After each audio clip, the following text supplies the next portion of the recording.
India's Prime Minister Narendra Modi has condemned violence against women after a night of protests over the rape and murder of a young doctor in Kolkata last week. We want justice! We want CBN! The nationwide protests by thousands of women and medical staff have been fuelled by accusations of an attempted cover-up at the hospital where the 31-year-old woman was killed. The case has been transferred from local police to federal investigators. Mr. Modi says there will be swift punishment for those who committed the monstrous crime. As a society, we must think seriously about the atrocities against the mothers, sisters and daughters of this country. There is outrage against this in the country. The common man's outrage. I can feel it. Tens of thousands of women in India's Bengal state marched in a Reclaim the Night demonstration, which came after nearly a week of civil action over the brutal killing. Protesters say women in the country are scared to leave their homes at night, with the outrage sparking a larger conversation about women's safety in the country. Doctors are calling for better security protocols in hospitals and better protection for their co-workers. A fellow colleague was brutally murdered, so we want justice for her, as well as the vandalizing of the properties of the hospital. We're against that. Well, I'm joined now by Deeplina Banerjee from the Department of Gender, Sexuality and Women's Studies at Western University in Canada. Deeplina, thanks for talking to us. Let's talk about the case first that has sparked all this, the rape and murder of a trainee doctor, which the hospital initially said was suicide. Yes, well, as an Indian woman and as a Bengali woman at that, I'm extremely appalled, angry at the state of the current affairs in the country, in Bengal particularly, but it does not come as a surprise.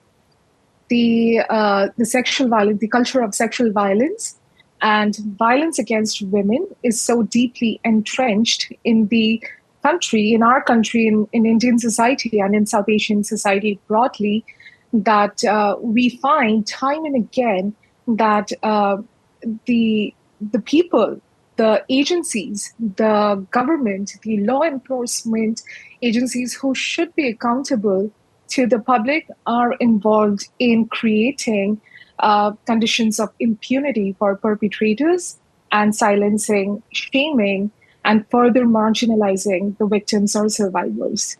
So it's not the first time that there's been protests over violence against women. Has anything changed?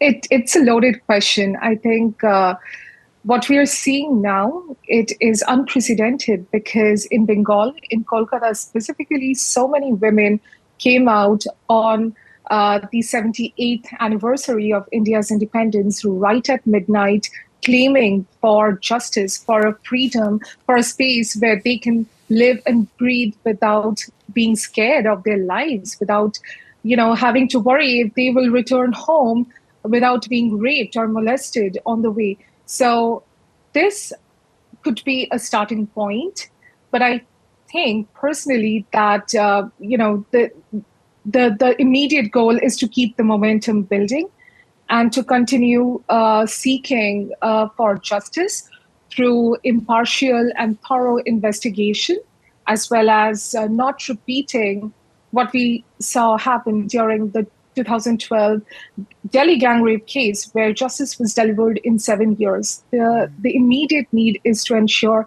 that justice is delivered to the victim's family, as well as the long-term need would be a total shift in attitude and culture and really protecting India's women and girls. Deeplina, you talk about culture silencing and victim blaming. Can you give us some examples of what happens? Well, as a South Asian woman, as an Indian woman, the first thing that we are taught growing up is that nobody is going to protect us. We will have to protect ourselves. And in the event that we experience sexual abuse or sexual assault, we are sometimes told by the women around us to not talk about it because it is going to bring shame to the family.